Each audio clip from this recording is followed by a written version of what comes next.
বিএনপির ভারপ্রাপ্ত চেয়ারম্যান তারেক রহমান বিমান বাংলাদেশ এয়ারলাইন্সের যে ফ্লাইটে ঢাকা আসবেন সেটির দায়িত্বে থাকা দুই কেবিন ক্রুকে সরিয়ে নেওয়া হয়েছে। তারা হলেন জুনিয়র পার্সার মোহাম্মদ সওগাতুল আলম সওগাত ও ফ্লাইট স্টুয়ার্ডস জিনিয়া ইসলাম। বিমান বাংলাদেশ এয়ারলাইন্সের দায়িত্বশীল সূত্রে বিষয়টি নিশ্চিত হয়ে গেছে। তারেক রহমানের লন্ডন থেকে ঢাকায় ফেরার কথা রয়েছে 25 ডিসেম্বর বৃহস্পতিবার। সূত্র জানায়, রাজনৈতিক সংশ্লিষ্টতার তথ্যের ভিত্তিতে এই সিদ্ধান্ত নেওয়া হয়েছে।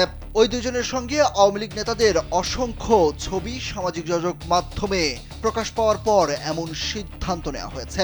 জীবন অবাক না করলে কে করবে? 28% মিল্ক ফ্যাটের অবাক করার সাথে ফ্রেশ মিল্ক পাউডার। জীবন অবাক করুক প্রতিদিন। তারা দুইজন নিয়মিত শেখ সেলিমের ফ্লাইট পরিচালনা করতেন।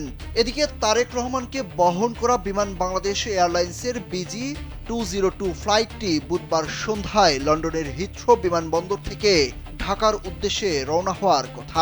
ফ্লাইটটিতে তারেক রহমানের পরিবারের সদস্য ও বিএনপির শীর্ষ নেতারাও থাকবেন।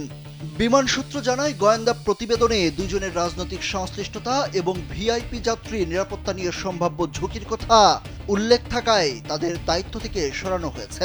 পরবর্তী সময়ে তাদের পরিবর্তে ফ্লাইট পার্সার মোস্তফা ও ফ্লাইট স্টুয়ার্ডস আয়াতকে অন্তর্ভুক্ত করা হয়েছে বলে জানিয়েছে বিমানের ফ্লাইট সার্ভিস বিভাগ।